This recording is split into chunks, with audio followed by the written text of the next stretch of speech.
नमस्कार, HPN Marathi news मध्ये आपलं स्वागत आहे।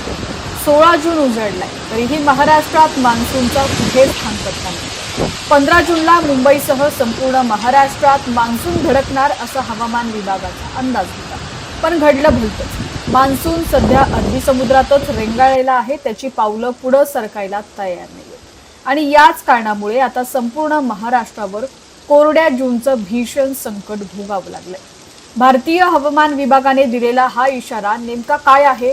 प्रशांत महासागरात सक्रिय झालेला अल निनोमुळे महाराष्ट्राची चिंता कशी वाढली आहे आणि कृषी विभागाने शेतकऱ्यांना थेट कोणता कडक इशारा दिलाय, पाहूया हा सविस्तर रिपोर्ट। पण त्याआधी तुम्ही जर HPN मराठी न्यूज चॅनल पहिल्यांदाच पाहत असाल आणि अजूनही चॅनलला सबस्क्राइब केलेलं नसेल, फॉलो केलं नसेल तर नक्की करा, जेणेकरून HPN मराठी न्यूज चॅनलचे अपडेट्स लवकरात लवकर तुमच्यापर्यंत पोहोचण्यास मदत होईल।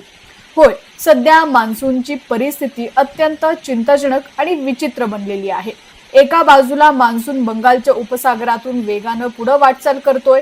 तेलंगणा, ओडिशा, झारखंड आणि बिहार या राज्यांमध्ये मान्सून पुढे सरकताना दिसतोय, पण दुसऱ्या बाजूला महाराष्ट्राचा मुख्य आधार असलेल्या अरबी समुद्रात गेल्या आठवड्याभरापासून मान्सूनची स्थिती जैसे थे आहे तिथे कोणतीही हालचाल होताना दिसत नाहीये।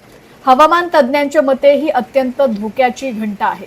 जर पुढील 2 ते 3 दिवस अरबी समुद्रात मान्सून असाच रेंगाळत राहिला तर मोठा धोका निर्माण होऊ शकतो। संपूर्ण जून महिना कोरडा जाण्याची शक्यता आता वर्तवली जाते।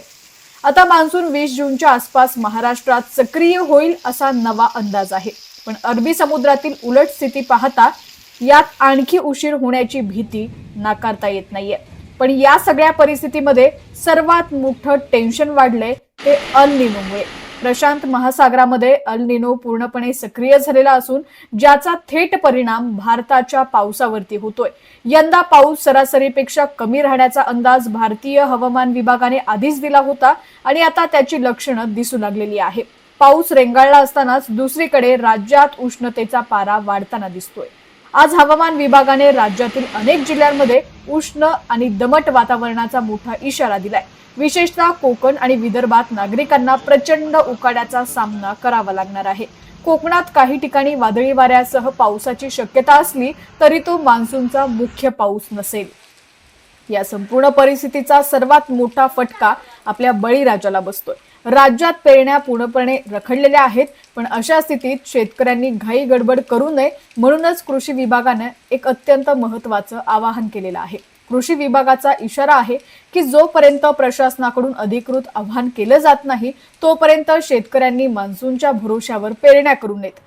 जर अपुऱ्या पावसावर पेरण्या केल्या तर दुबार पेरणीचं संकट ओढावू शकतं आणि शेतकऱ्यांचं आतोनात नुकसान होऊ शकतं। त्यामुळे लवकर राज्यात मान्सून दाखल होणं आवश्यक आहे, पण तोपर्यंत संयम राखणं हाच एकमेव पर्याय आहे। पुढील 4 ते 5 दिवस महाराष्ट्राच्या दृष्टीने अत्यंत महत्त्वाचे आणि धोक्याचे असणार आहेत। मान्सून अरबी समुद्रातून कधी पुढे सरकतो यावरच आता राज्यातील खरीप हंगामाचं भवितव्य अवलंबून आहे। हवामान विभागाच्या प्रत्येक अपडेटवर आमचं बारीक लक्ष आहे। तुम्हाला काय वाटतं? तुमच्या भागात सध्या हवामान कसं आहे? आम्हाला कमेंट करून नक्की सांगा। ही महत्त्वाची माहिती महाराष्ट्रातील प्रत्येक शेतकऱ्यापर्यंत पोहोचवण्यासाठी हा व्हिडिओ जास्तीत जास्त शेअर करा। HPN मराठी न्यूज चॅनलवर नवीन असाल तर हा व्हिडिओ नक्की पहा, सबस्क्राइब करा आणि फेसबुकवरती जर पाहत असाल तर पेजला नक्की फॉलो करा। पाहत रहा HPN मराठी न्यूज।